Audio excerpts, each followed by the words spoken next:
Appreciate everybody joining us tonight. Just very excited for our football team to be able to return to the state of Florida for another January bowl game 2 years in a row. First time it's ever happened in program's history. Continue to make those program historical goals and values and things that we put a premium on here, make them a reality in our program. So really proud of our team. They've been through so much this year. They've sacrificed so much and given us so much of themselves on a daily basis. Just kept me more proud of a football team than I am of these guys and our staff and everybody that's involved with this. So, Florida's a special place to us. We have 22 players from that state.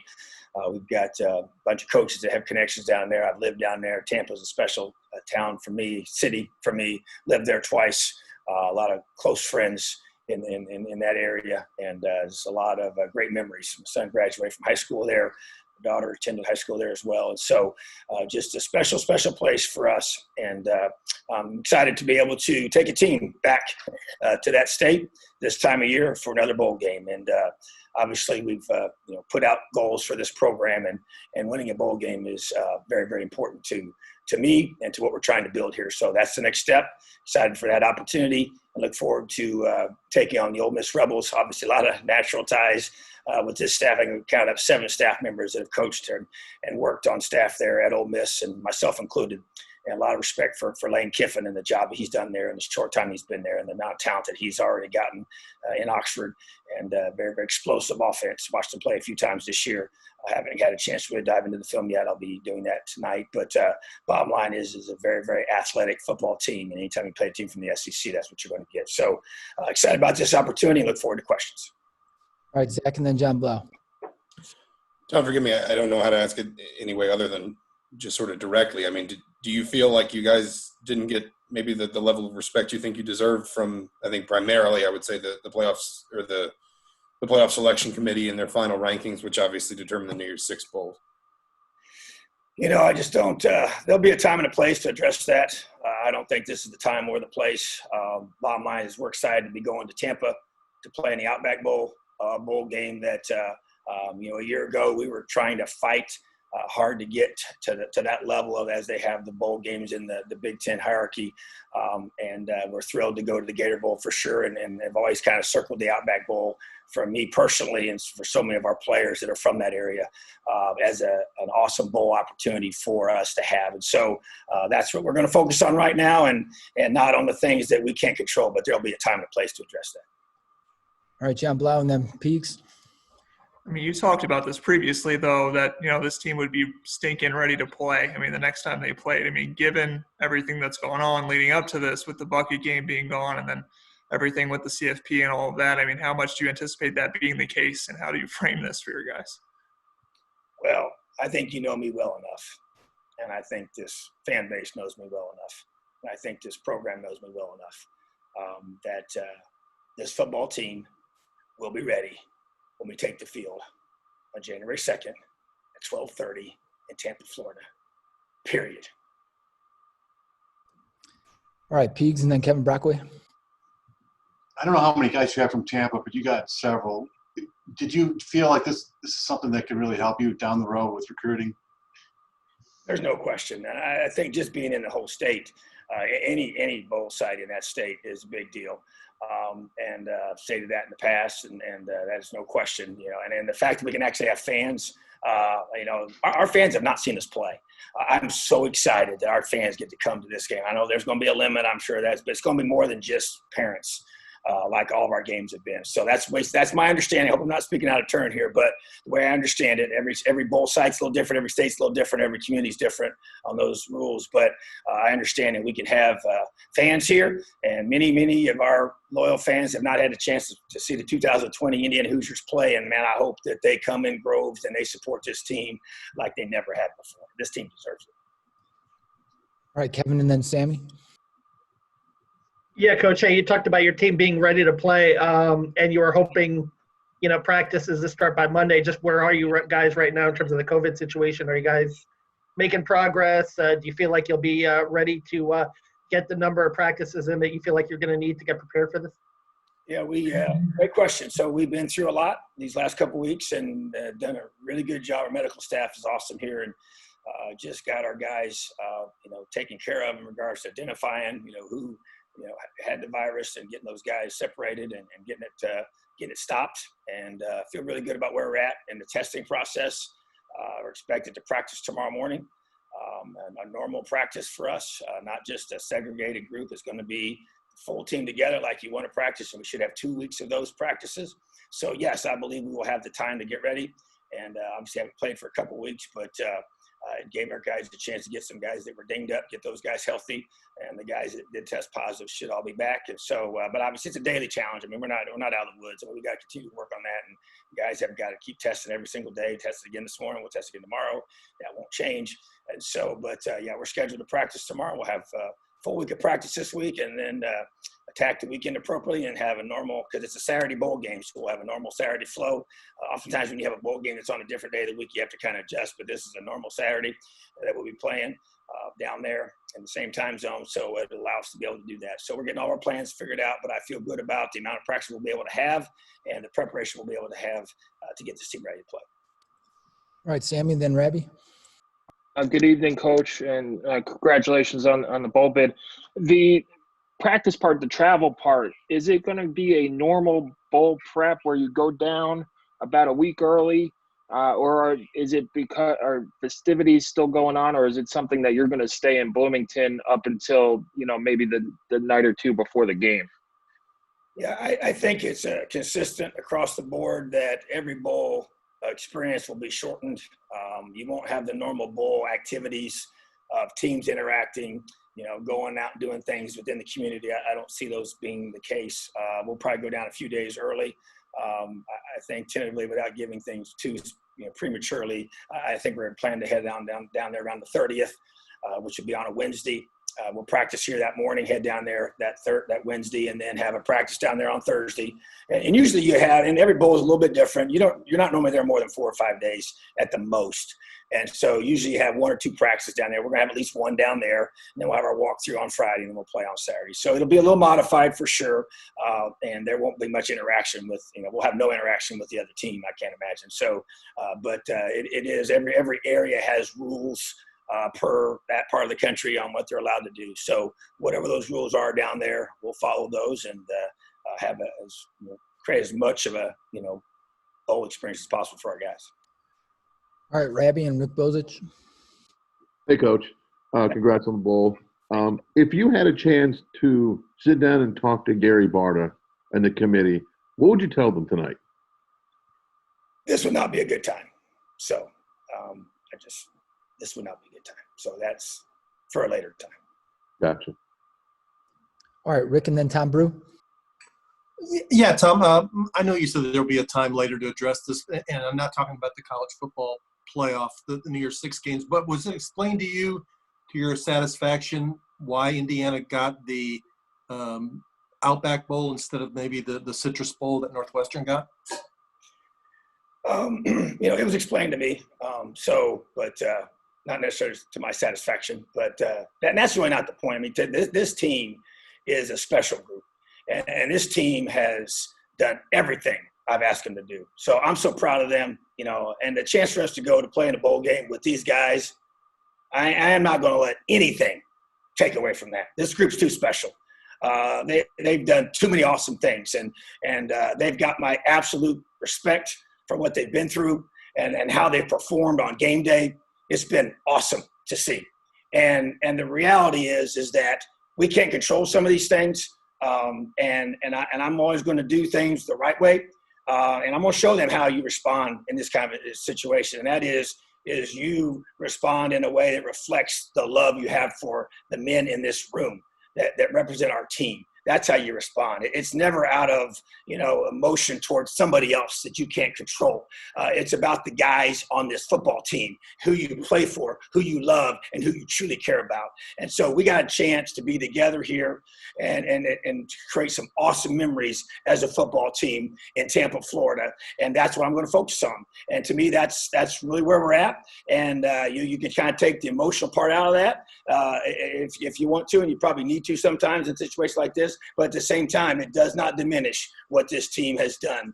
And the reality is we get a chance to play one more time together as a football team, and that's a special thing. All right, Tom, and then Bob Kravitz. Tom, just to follow up immediately on that, I mean, I think what a lot of people are missing in the fan world today is how important this is with it being an SEC opponent, being somebody like Lane who's got one of the best offenses in the country. You know, they've been involved in games with more than 100 points 3 times already this year. I mean, there is still plenty of challenges there for you and plenty of rewards there with a victory, correct? Absolutely. I mean, we're playing a really good football team. I mean, they score about 50 points. It seems like every time I look at the score of all their games, you know, and so tons of athletes. I've coached in that league. I've coached at that university. And I know I've already got text messages from a lot of their support staff, folks I've known forever. Excited to see us again, you know. So bottom line is we're playing a really good football team. And so, you know, I get it, how these things all work. And everybody, you know, wants to say this and that. Everybody gets, you know, your feelings hurt on different things. But the reality is either you don't blink or you do blink, okay? Either you got earmuffs and blinders on or you don't. You know, you don't preach those things just when it's convenient for you. You preach those things 24/7, okay, 365. It's how you live your life. You have conviction, you have purpose, you have things you live by, and the circumstances don't dictate how that plays itself out, okay? And so to me, that's where this program has a chance to show who we are on a national stage for everybody to watch one more time how good this Indiana football team is. But you know what? It doesn't matter what I say. It matters how this team performs on January 2nd in Tampa, Florida. And we have no chance to do that together with guys that we care about and love. And it's a great bowl game to be in. And that's what I want to focus on because it is. And that's the bottom line. And it's about building a football program. And that's why I'm getting a little worked up here because, you know, this is a team that I love and I care about and I'm going to fight for every single day. All right, Bob, and then Mary from the Tampa Bay Times. Yeah, Tom, how difficult is it for you right now to balance the anger and maybe the frustration that you feel? You keep saying this is not the time or the place, but, you know, why do you feel it's important for you to take this approach right now? Well, when you lead a group of men, okay, the key word is lead, okay? They look to me. Mm-hmm. They will follow me, okay? They will do what I ask them to do. They'll respond the way I respond. They will learn how to handle things the way I believe they should be handled. And that's personal. That's just me, you know. And I think there's a certain way to handle situations. And to me, you know, this is indicative of how I got to this position. Okay, this is indicative of when I sat even at a place like Ole Miss and was asked by this group right here, a group of reporters that said, "Can you pinch yourself?" 3 years ago, you're coaching at Lambeth University. I knew what he meant by that. He meant you don't belong here. How in the world did you end up in the SEC? Okay, he didn't say it that way. Okay, but that's what he meant. And honestly, I responded, "I'm blessed," and I'll respond the same way today. I'm blessed to be in this position. We're blessed to be in the Outback Bowl. We're blessed to have this opportunity. All right. But I said this, I want to prove I belong every single day. And it's no different. And so right now, it's that chip on my shoulder and something to prove. It's that chip on our shoulder and something to prove. Once again, leaders got to lead. And I just feel with my whole heart, this is just a next opportunity for this program to prove who we are, to overcome adversity, and to just stare it in the face and fight for each other to get what you want. And you know what? That's what we're going to do. Thank you, Tom. All right, Mary, and then we'll wrap up with Zach. Hi, Coach. You talked earlier just how much this bowl means just in the sense that you have more than 20 players that are from the Tampa area. You yourself, obviously, from the Tampa area. Spent some time here. Just is this one of the best ways that you can imagine, like, finishing this season, the way the season's progressed, the hurdles that you all have had to overcome, and just kind of have somewhat of a semi-homecoming for a lot of your guys, for yourself, just being in an area that's very familiar to you all, very comfortable? Yeah, you know, you think about this. So 1992 is when I started coaching high school football, and it was in Tampa, Florida, Temple Heights Christian School, and took over as head coach in 1993. as interim head coach, and going into '94, we had this phrase I came up with: "Dare to believe," and challenge that group to believe and do something that they hadn't had happen there in 17 years. And they did. And some of those same young men still live in Tampa and have reached out to me over the years, and especially this year, because there has been articles written about that group of young men. I got a football in my office still to this day. It's got all their names on it. So it's pretty cool. Then the year when all this is coming together and everybody's got all this stuff and all this adversity, and we make all these historic wins this year, and I was blessed to win Coach of the Year and all the different things in the Big Ten, and all these kids are like, man, from Temple Heights to the Big Ten, how in the world did that happen? And that to me is the chance that it started in Tampa, and this season has a chance to end in Tampa. It's pretty cool, and a little bit of a poetic justice, I guess, in some ways, even though it wasn't where maybe any of us thought it might end up. And that's okay. And, life's doesn't always go the way you expect it to go. And sometimes, things happen. And I'm always going to choose to focus on the things I can control and choose to be positive about the things that happen, and try to allow, you think about family. A lot of our kids are from this state. They get a chance their families get to watch them play in person. Our fans are going to get to watch us play. And if we played some other bowl games, that wasn't going to happen. Even some of these other bowls that we talked about, they weren't going to have, other than just the immediate parents. And so the chance to have a lot of our fans to be able to be there in Tampa, in Tampa Stadium, so just to be able to, once again, you just say, hey, this has been a special, special year.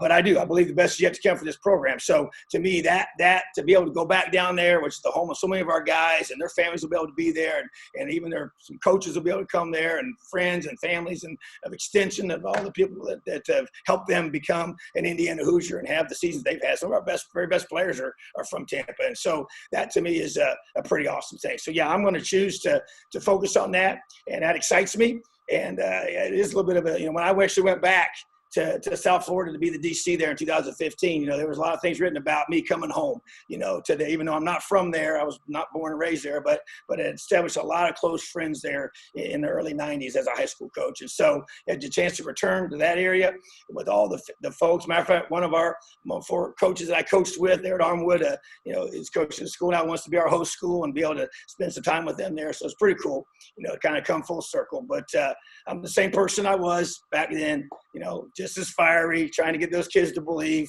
in something just like we've done in Indiana. So the whole Dare to Believe mantra, even though we don't use it the same way here, LEO and all that it all started back in Tampa, Florida. And so it's pretty cool it gets to end there this year.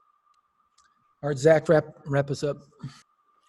I guess just to ask something about you and your team, especially as you talk about facing, obviously, an SEC team with kind of the athletic level they'll bring. You said that this has also been a chance for, and not that you'd want these last couple of weeks off, but this has allowed you maybe to rest some guys and just get a little bit healthier. Just kind of where are you in terms of maybe some of the players that it seemed like a Matthew Bedford, where we kind of see him, but you said he maybe wasn't quite, game ready. Where are you in terms of maybe some of those guys being healthy for not just the bowl, but practices as well? Yeah, I mean, it's really it's been a positive thing from that perspective. Guys like that, they had a lot of ankles. It seemed like for some reason every year you got a little bit different types of injuries that you seem to get in larger numbers on your team. For some reason, he had a lot of ankles this year, and he had some issues with that. It was really hurt. It made it hard for him to do what he needed to do. So several different guys that some that played through it, some that had to miss a little bit, some that have been out for other reasons, with COVID and all. So. Good Lord willing, I expect us to have a very healthy football team when we take the field here in a couple weeks. So that's where this has been good. We had 7 straight weeks of games, no bye weeks, no breaks, no nothing, all Big Ten games. That's hard to do. That's why I respect these Power 5 teams that play, Power 5 opponents every single week. It is a different game. I've coached at the Group of 5 level, and those are great football teams. Those are great players, but the line of scrimmage is not the same, and so that takes a beating on you. And so, to me, all these conferences that played, it doesn't matter what it is, every single week that it takes a toll. And so, to be able to have that break, was a benefit to those guys, and to get them mentally rested as well. And so, the Lord willing, like you said, we get all these guys back. We got to still battle with COVID every single day, and all those things along with that, and try to stay healthy. But I do feel like we have a chance to take a healthy football team down to Tampa. All right. Thank you, Tom. Appreciate it. Have an awesome night. LEO.